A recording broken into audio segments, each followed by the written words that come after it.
আসসালামু আলাইকুম রহমতুল্লাহি ওবরকাতুহু।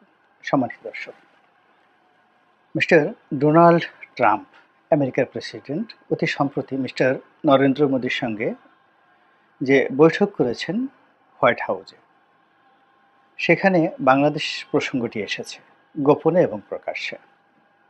আমরা এখন যা জানতে পেরেছি তা হলো মিস্টার নরেন্দ্র মোদী যে সকল লক্ষ্য এবং উদ্দেশ্য নিয়ে আমেরিকাতে গিয়েছিলেন, সে সকল লক্ষ্য এবং উদ্দেশ্যের মধ্যে অন্যতম উদ্দেশ্য ছিল বাংলাদেশের প্রসঙ্গটি ডোনাল্ড ট্রাম্পকে বুঝিয়ে বলা এবং বাংলাদেশের বিষয়ে যাতে স্বাধীনভাবে আগেকার মতো মিস্টার নরেন্দ্র মোদী নাক গলাতে পারেন এবং শেখ হাসিনাকে নিয়ে তিনি খেলতে পারেন, সেই বিষয়ে আমেরিকার নিকট থেকে একটি গ্রিন সিগন্যাল অথবা যাকে বলা হয় একটি আশ্বাস বাহিনীর জন্য মিস্টার নরেন্দ্র মোদী তার সকল কূটনৈতিক বহর নিয়ে তিনি সেখানে গিয়েছিলেন এবং পুরো বিষয়টি দিল্লি জানে, আওয়ামী লীগ জানে এবং একই সঙ্গে ডোনাল্ড ট্রাম্পও জানেন।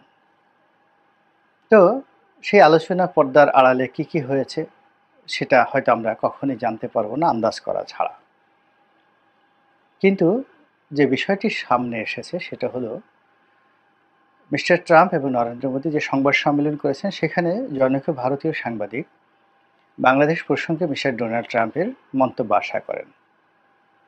আশা করেন এ কথা বলে যে বাংলাদেশে যে ইউনূস সরকার বর্তমানে ক্ষমতায় রয়েছে, ইউনূস সরকারকে ক্ষমতায় বসানোর পেছনে সাবেক বাইডেন প্রশাসনের হাত রয়েছে, যেটিকে আমেরিকার যে কূটনীতির ভাষা সেই কূটনীতির ভাষায় ডিপ স্টেট পলিসি বলা হয়।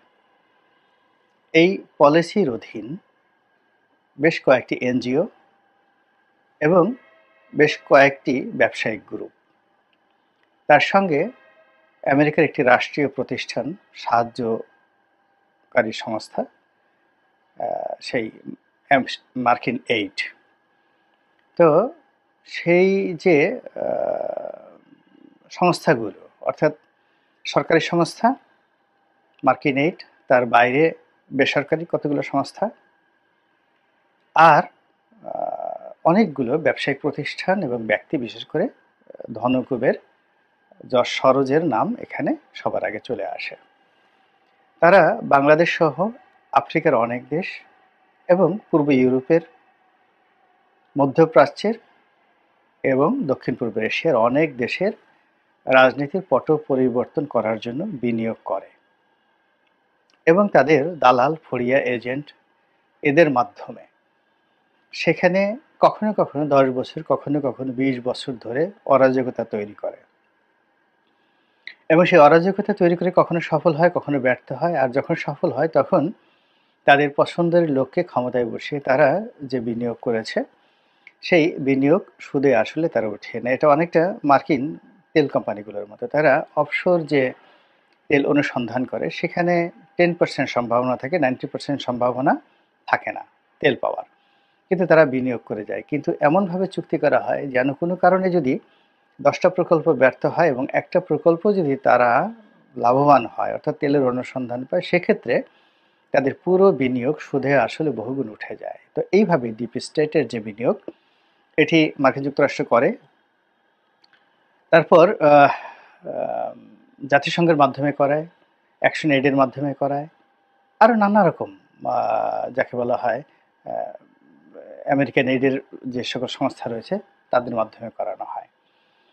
তো এই বিষয়গুলো ডোনাল্ড ট্রাম্প ক্ষমতা আসার পরপরই তিনি এই বিষয়গুলো অভিযোগ তুলেছেন। ডিপ স্টেটের যে যত ফান্ডিং আছে সেই সব ফান্ডিং বন্ধ করে দিয়েছেন, বিশেষত ইউএসএআইডি এটি তাদের প্রধান দাতা সংস্থা, সরকারি।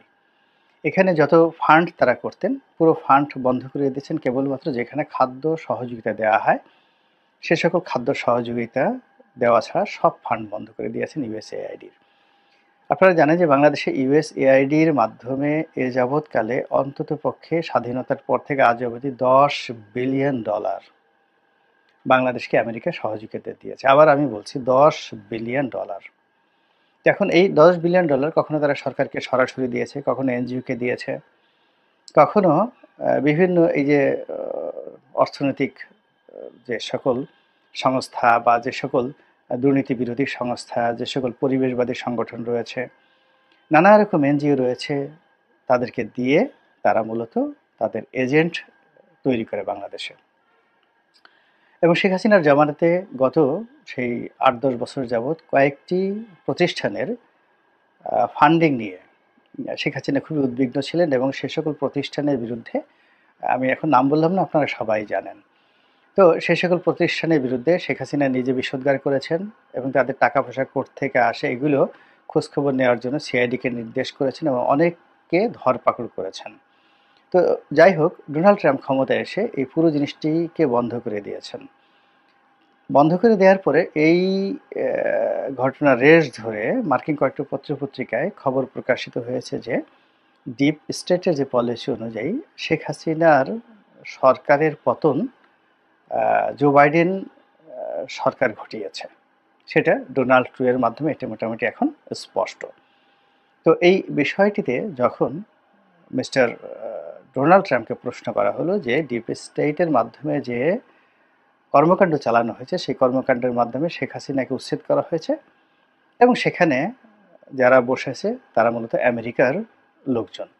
তো এই ব্যাপারে আপনার মন্তব্যকে তিনি একেবারে সরাসরি নাকচ করে দিয়ে বললেন যে আমাদের এই ডিপ স্টেটের পলিসির অধীন বাংলাদেশে আমরা কোনো কিছু করিনি, এবং এটা তিনি স্বভাবতই এভাবে বলবেন, এবং এর বাইরে তার অন্য কিছু বলার ছিল না। কিন্তু বাস্তবতা হলো যে তিনি এই বিষয়টি মিথ্যা বলেছেন, একেবারে ডাইরেক্ট, এর মধ্যে কোনো রকম লুকোচুরি নেই। আমরা সবাই জানি যে শেখ হাসিনাকে সরানোর জন্য আমেরিকা সেই 2018 সন থেকে মরিয়া হয়ে আছে। তারা সুযোগ পাচ্ছিল না, বিকল্পভাবে তারা বাংলাদেশের সকল রাজনৈতিক দলের সঙ্গে যোগাযোগ করেছেন।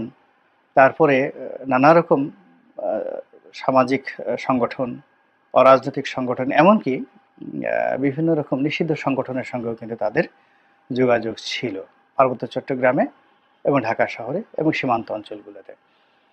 এই হলো এক। ২ নম্বর হলো যে শেখ হাসিনার পতন নিয়ে তারা কখনো কখনো দিল্লির সঙ্গে ঐক্যমত্য হয়েছে, আবার কখনো কখনো দিল্লির সঙ্গে তারা বিরোধিতায় জড়িয়েছে। এইভাবেই 2018 থেকে একেবারে 2024 সন পর্যন্ত টানা কয়েক বছর চলে যায়।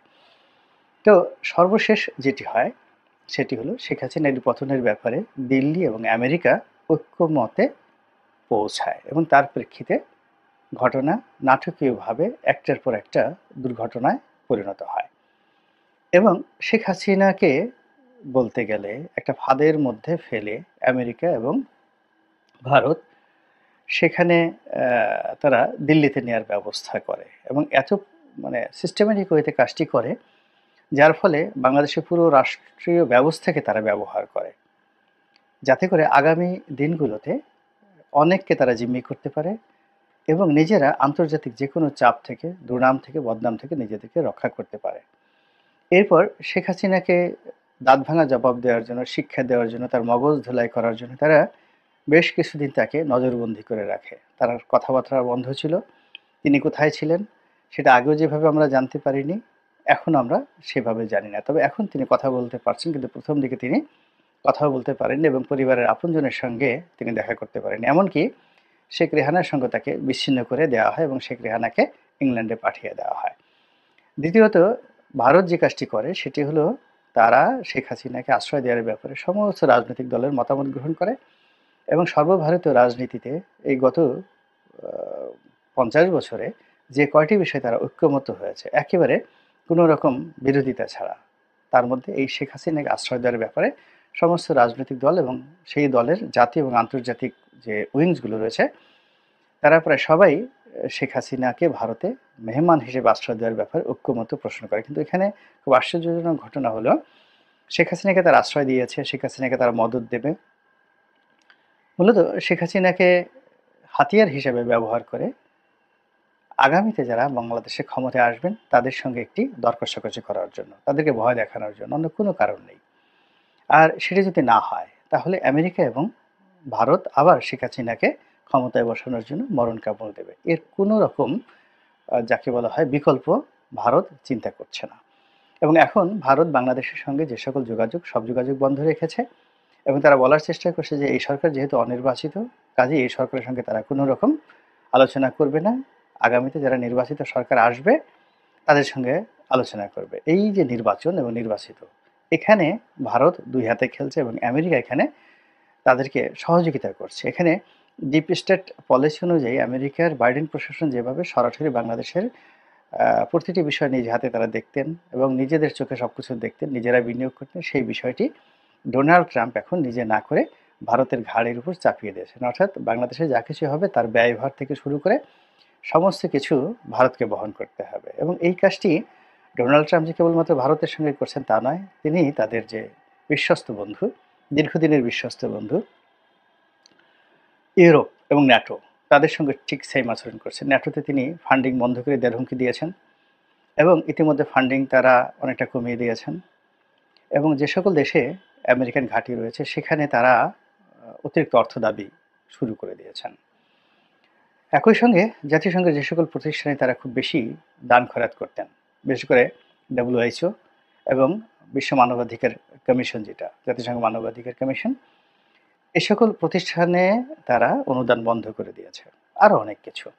তো কাজেই আগামীর এই বিশ্বে মার্কিন যুক্তরাষ্ট্র যেভাবে খেলতে চাচ্ছে সেই খেলার মূল থিওরি হবে আমি শুধু নেব, তোমাকে কিছুই দেব না। আমি সব কলকাঠি নাড়ব, কিন্তু আমি নিজের গায়ে কাদা মাখাবো না। যেখানে ইসরায়েলকে ব্যবহার করে ইরানকে শায়েস্তা করা যায় সেখানে আমেরিকা কখনোই একটি বুলেট খরচ করতে রাজি নয় এবং করবে না। এরপর যেখানে ভারতকে ব্যবহার করে কোনো কিছু করা যায়, যেখানে ইংল্যান্ডকে ব্যবহার করে, ফ্রান্সকে ব্যবহার করে কোনো কিছু করা যায়, রাশিয়াকে ব্যবহার করে কোনো কিছু করা যায়, সেই কাজটি তারা খুব সুনিপুণভাবে এগিয়ে যাচ্ছে। এবং তারই প্রেক্ষিতে এই যে বাংলাদেশে নরেন্দ্র মোদীর এবং ভারতের এবং সর্বোপরি বিজেপির যে নতুন তৎপরতা শুরু হলো, এবং এই তৎপরতার বিষয়ে মার্কিন যুক্তরাষ্ট্র যে মিথ্যা কথা বলল এবং ভারতকে যে ব্ল্যাঙ্ক চেক দিল, এই বিষয়গুলো আমাদের যারা কর্তাব্য ব্যক্তি রয়েছে তারা বিবেচনা করবেন এবং সিদ্ধান্ত গ্রহণ করবেন বাস্তবতার নিরিখে। এটাই আমার আশা। আল্লাহ আমাদের সবাইকে হেদায়েত দান করুন এবং হেফাজত করুন। আসসালামু আলাইকুম রহমতুল্লাহি ওয়া বারাকাতুহু। সেখানে তারা অতিরিক্ত অর্থ দাবি শুরু করে দিয়েছেন। একই সঙ্গে জাতিসংঘের যে সকল প্রতিষ্ঠানে তারা খুব বেশি দান খয়রাত করতেন, বিশেষ করে WHO এবং বিশ্ব মানবাধিকার কমিশন, যেটা জাতিসংঘ মানবাধিকার কমিশন, এ সকল প্রতিষ্ঠানে তারা অনুদান বন্ধ করে দিয়েছে, আরও অনেক কিছু। তো কাজেই আগামীর এই বিশ্বে মার্কিন যুক্তরাষ্ট্র যেভাবে খেলতে চাচ্ছে সেই খেলার মূল থিওরি হবে আমি শুধু নেব, তোমাকে কিছুই দেব না। আমি সব কলকাঠি